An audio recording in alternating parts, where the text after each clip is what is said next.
Le keynote a commencé. Je vais me présenter par moi-même déjà. J'aime pas trop cet exercice, mais bon, je suis bien obligé de le faire puisque tout le monde va y passer.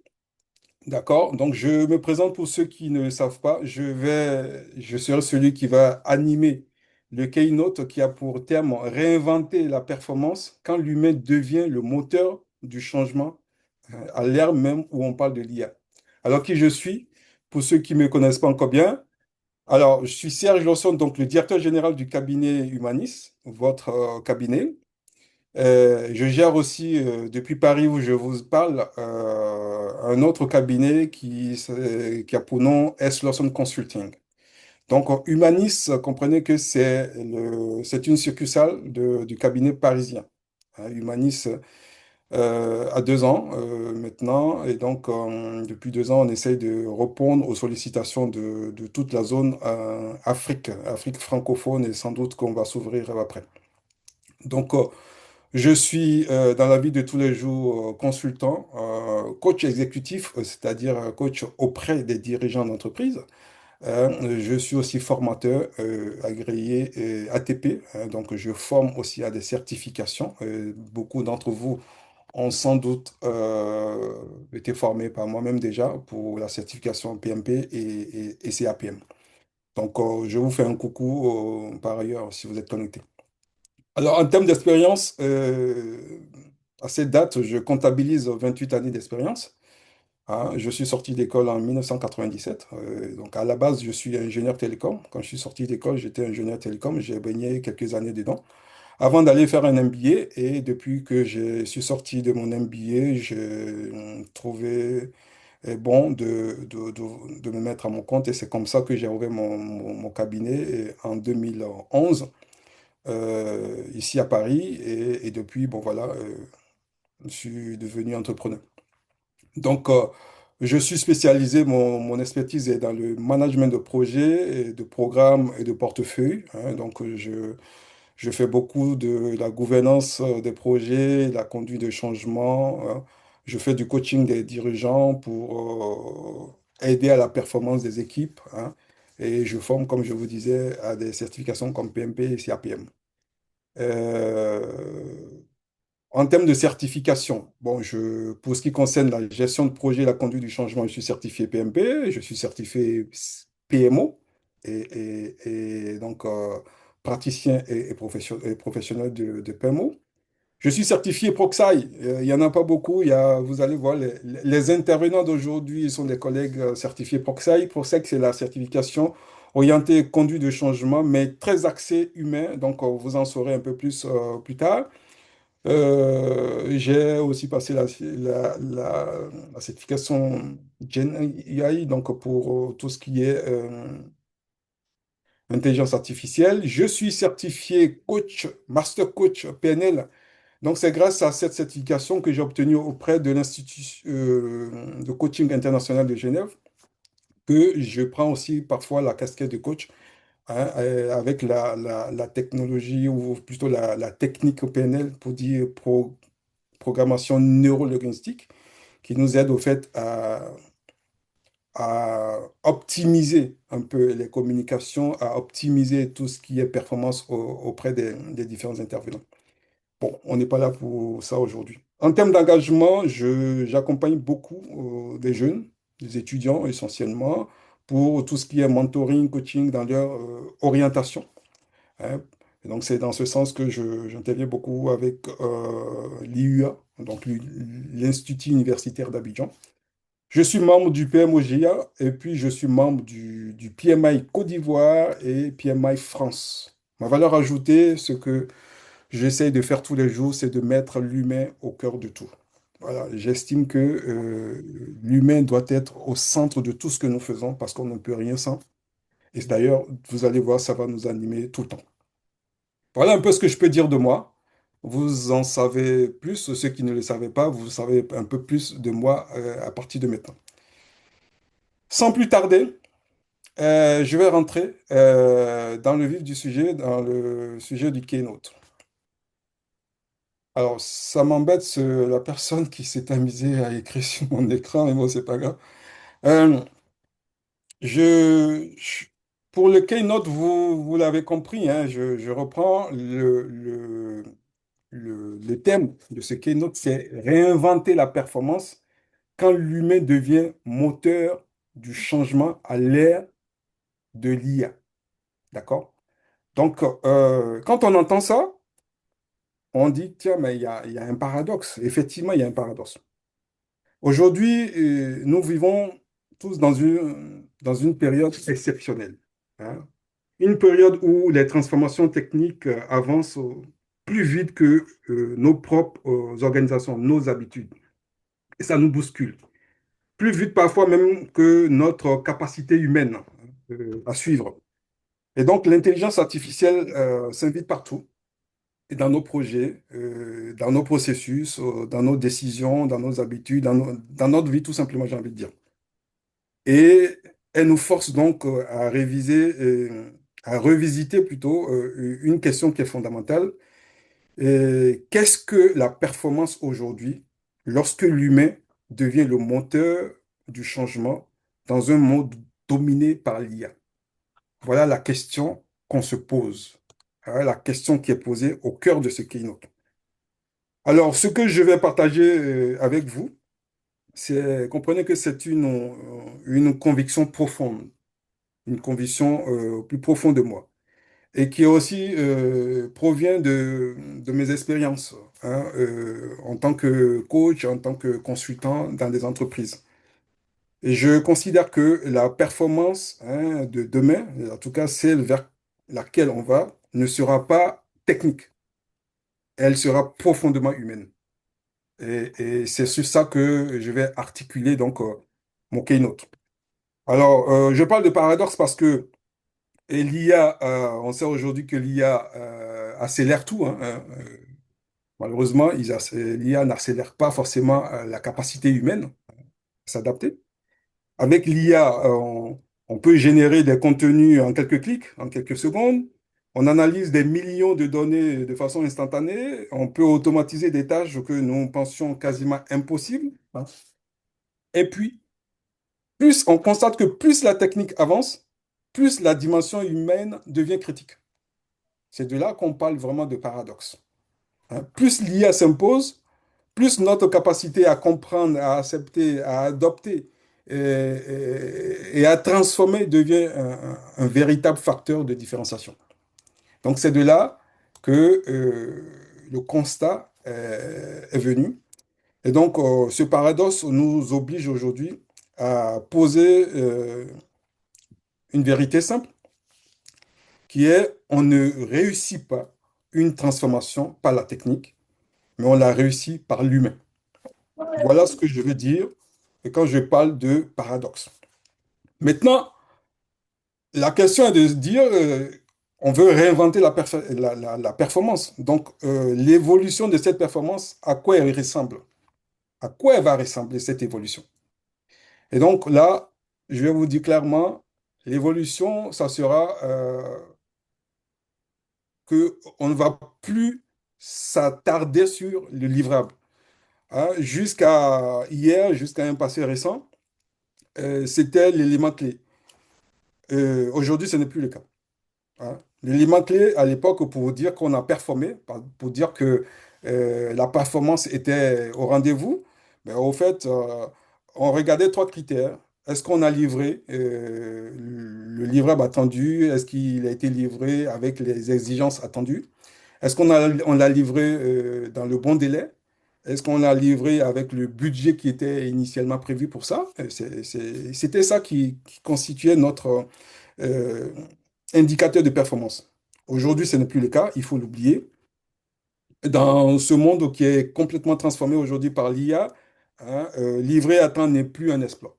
Honnêtement, puisque l'IA peut nous aider. L'IA va plus vite que nous. Donc, ce n'est plus un élément de différenciation. Produire plus vite n'est plus un élément de différenciation non plus parce que l'IA fait mieux. Et gérer les tâches complexes, ce n'est plus une barrière parce que l'IA simplifie tout cela. Et donc, la vraie question à se poser désormais, c'est quelle valeur durable créons-nous? Quelle valeur durable créons-nous? Ça va être un élément, un facteur clé dans la performance que nous voulons réinventer. Il faut se poser la question aussi de savoir quel impact humain générons-nous. Voilà, avec ce que nous faisons, avec les projets que nous menons, quel impact ça va avoir sur l'humain. Ça va être aussi l'élément clé de notre futur indicateur de performance. Et puis, il faut aussi se poser la question de savoir quel sens donnons-nous à notre projet. Voilà, c'est des questions qu'on doit se poser. Et donc, la performance moderne, on va désormais se mesurer par l'adoption, la satisfaction, hein, la collaboration, hein, l'impact sur l'organisation et la capacité à engager les équipes. Ça va être ça. Je vous donnerai un peu plus loin à quoi va ressembler donc la fameuse formule de la nouvelle performance. Troisième point, c'est pourquoi l'homme devient le moteur du changement. Pourquoi l'homme est désormais le centre de ce changement. Oui, contrairement à ce qu'on entend tout le temps, l'IA ne transforme rien du tout. Moi, je ne sais pas ce que vous en pensez, mais je dis que l'IA ne transforme rien du tout. Ce sont les humains qui transforment grâce à l'IA. D'accord? Donc, la technique peut être brillante, les algorithmes peuvent être révolutionnaires, on peut parler de plateformes performantes, mais si les collaborateurs ne comprennent pas, n'adhèrent pas, ne maîtrisent pas ou n'intègrent pas la chose, la transformation échoue. C'est clair et net. Et ça, ne nous voilons pas la face. Donc, l'humain, c'est en ce sens qu'on dit que l'humain devient le moteur du changement. Et pour cela, euh, il y a quatre raisons à cela. C'est qu'il y a l'aspect émotionnel, hein. L'IA fait peur, elle crée de l'incertitude, elle bouscule nos habitudes, donc ça génère chez nous de l'émotion. Il y a le comportemental. Oui, on adopte une nouvelle technologie, donc ça veut dire qu'il faut changer sa façon de travailler. Il y a la raison culturelle, il y a cet aspect culturel. La culture doit évoluer. C'est clair et net. On ne peut plus rester accroché à des choses, à des cultures d'entre-temps. Hein, il faut plus de collaboration, il faut plus de transparence, il faut plus d'agilité. Hein. Et puis, quatrième élément, quatrième raison, c'est le leadership. On n'a jamais autant parlé de leadership. Désormais, le leadership devient aussi un élément incontournable. Hein. Les équipes attendent désormais un leader capable de rassurer, d'orienter, d'inspirer les gens. Voilà. Et donc, en d'autres termes, et on va dire ici que l'IA accélère, certes, mais c'est l'humain. Hein, et l'humain va multiplier tout cela. Et c'est la combinaison des deux qui va créer la performance que nous attendons. Euh, Maintenant, quels sont les trois leviers qui vont nous aider à réinventer cette performance-là, compte tenu de ce que je viens de dire? Au fait, hein, faut comprendre que la culture il y a trois éléments, il y a trois leviers. Le premier, c'est la culture. Il faut qu'on passe d'une culture de contrôle où on surveille tout à une culture de confiance. On doit faire confiance aux gens. Nos leaders, nos responsables d'entreprise doivent faire confiance. Il faut qu'on passe de la culture d'exécution à une culture d'apprentissage. Voilà, il faut essayer, il faut faire des expériences. Donc, éviter, il faut passer de la culture de la stabilité à une culture d'expérimentation. Il ne faut pas avoir peur d'essayer des choses. D'accord? Et donc, et les organisations, il est démontré hein, que les organisations qui réussissent sont généralement celles qui permettent aux équipes d'essayer, hein, d'apprendre, et d'accepter d'échouer, hein, et de recommencer tout, continuellement. Donc ça, c'est une première chose qu'il va falloir intégrer. Et si on n'intègre pas ça, il y a un des leviers qui ne soit pas au rendez-vous pour réinventer la performance. Deuxième élément, deuxième levier sur lequel il faut absolument travailler, c'est la compétence, ce que je qualifie d'une compétence hybride. Ça veut dire qu'il y a plusieurs types de compétences qui rentrent en ligne de compte. Il y a la compétence interpersonnelle qu'on entend parler maintenant. Tantôt, vous allez entendre parler de power skills, de soft skills. Toutes ces compétences qui permettent d'être influent, hein, de savoir communiquer, de pouvoir résoudre des problèmes, d'avoir une intelligence émotionnelle, d'avoir de l'empathie, tout ça, ce sont des compétences qu'il faut aller acquérir. Et quand on sait qu'on ne l'a pas, quand on sait qu'on n'est pas bon communicant, quand on sait qu'on n'a pas un bon leadership, il faut aller suivre une formation de développement personnel pour aller acquérir cela, parce que ça devient un élément important. Il y a dans cette compétence hybride dont je parle, il y a la compétence technique, bien entendu. L'IA, c'est un élément technique, donc il faut quand même aller comprendre de quoi il s'agit. Donc il faut à minima, comprendre ce que c'est que l'IA générative. Il faut comprendre un peu l'automatisation des choses. Et c'est important. Donc, il ne faut pas être juste spectateur de la chose. Et puis, enfin, il y a une compétence, une troisième compétence qui est la conduite du changement. Avec l'apport de l'IA, avec l'impact, la venue de l'IA, quasiment tous les projets vont s'apparenter à des projets de changement. Donc, il faut connaître des outils de conduite de changement. Ça va faire l'objet du deuxième panel, donc je ne vais pas trop développer cela ici, mais c'est quelque chose qui est primordial. Troisième levier, c'est le leadership. Oui. Et à l'ère de l'IA, aujourd'hui, le leadership ne sera plus du tout hiérarchique. Tout le monde doit avoir un grain de leadership. Il faut on parlera de leadership, il faudrait qu'il y ait il faut être inspirant, il faut un leader inspirant, mobilisateur, qui est centré sur l'humain. Il faut qu'il soit crédible par l'exemplarité, hein. Il faut qu'il soit guidé par la vision. Il faut soit catalyseur même de l'adoption, hein, de ce qu'on est en train de faire. Et qu'il faut qu'il soit aussi quelqu'un qui soit le protecteur même du capital humain.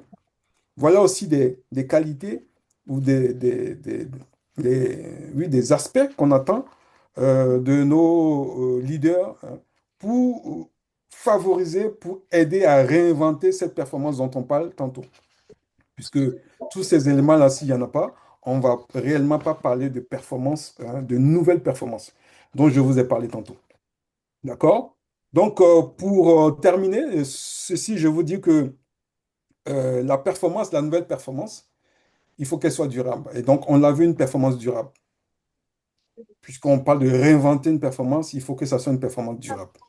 Et la formule pour cette performance durable, elle doit passer par l'IA, certes, mais il n'y a pas que l'IA.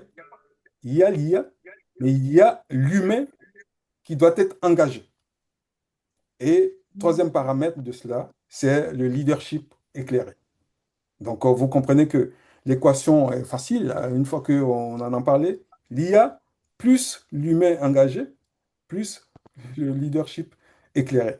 Ce qui veut dire que l'IA va faire gagner du temps, certes, par la vitesse d'exploitation, hein, et d'exécution, hein. L'humain va créer la valeur en donnant du sens à ce que nous faisons. Le leadership va donc donner la direction des choses.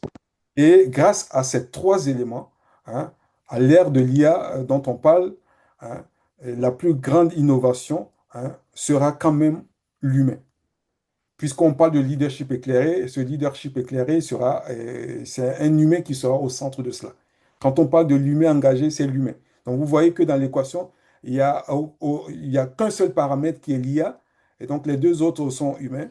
Et donc, objectivement parlant, si on veut réinventer vraiment une performance, il faut qu'on passe par réinventer l'humain. C'est ça qui va nous permettre donc de réinventer la performance. Donc, je partage cette image avec vous où vous voyez un avenir éclairé, hein, avec une silhouette de personne qui est tout sombre. Cette silhouette représente plusieurs personnes, c'est vous et moi, le collaborateur lambda, le leader, le chef d'entreprise et autres, voilà, qui doit voir l'avenir éclairé grâce à l'IA, mais qui doit se saisir de cette opportunité que nous offre l'IA. Voilà en gros ce que j'avais à vous partager, hein, pour ce Keynote, qui donc nous permet de rentrer dans le vif du sujet parce que c'est le thème que nous avons choisi.